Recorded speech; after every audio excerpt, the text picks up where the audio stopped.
Marco a fait irruption dans l'affaire Jubillar en déclarant aux autorités compétentes que son ancien voisin de cellule, Cédric, le mari de l'infirmière disparue, lui avait révélé avoir tué sa femme. Il a ensuite collaboré avec la justice pour vérifier les dires de l'époux et suspect numéro 1. Pour l'accusation, il a bénéficié d'aménagements de peine en contrepartie de ces informations. L'ancien détenu surnommé Marco est l'un des protagonistes de l'affaire Jubillar, disparition non élucidée de l'infirmière du Tarn Delphine Jubillar au mois de décembre 2020.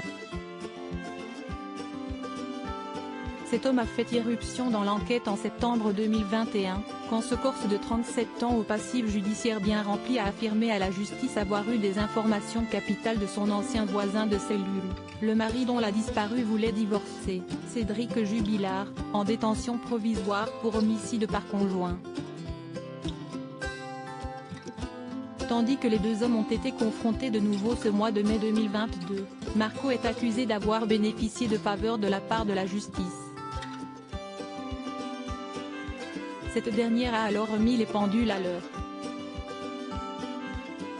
Selon les informations de France Bleu, le parquet de Toulouse a communiqué pour dire qu'il n'a pas négocié de remise en liberté avec l'ex-codétenu de Cédric Jubillar, contrairement à ce qu'avait affirmé l'avocat de l'artisan tarnais sur l'antenne de la radio.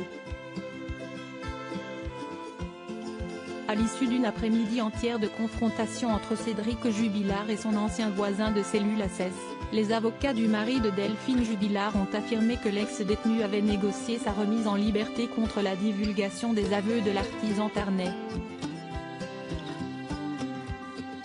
Si est-il faux, dit le procureur de la République. Ce Marco n'a ni demandé ni obtenu de faveur en échange de sa déposition, pas plus qu'elle ne lui a été promise.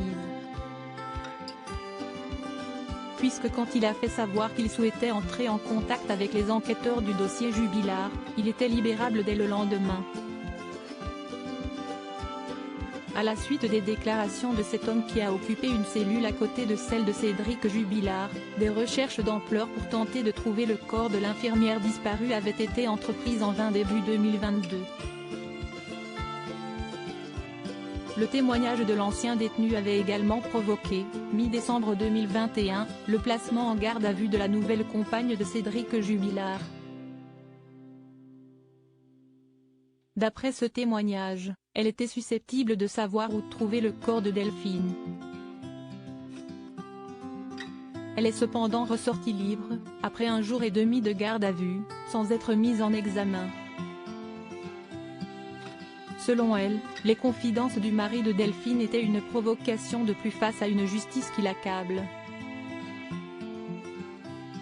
Très attendue, la confrontation du 12 mai 2022 entre Cédric Jubillar et l'ancien détenu accusant le peintre plaquiste de lui avoir avoué en prison le meurtre de sa femme, n'a pas donné grand-chose, selon les avocats de la défense.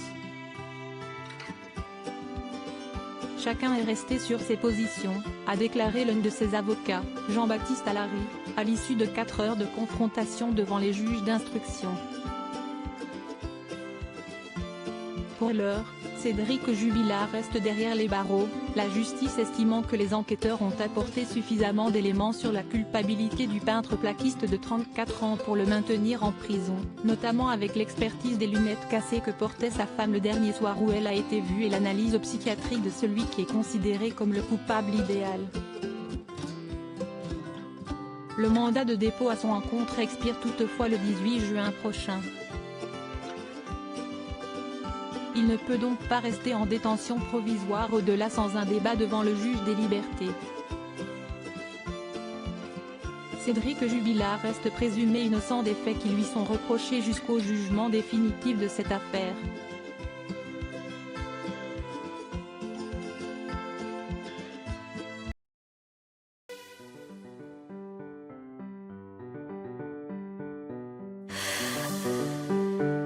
나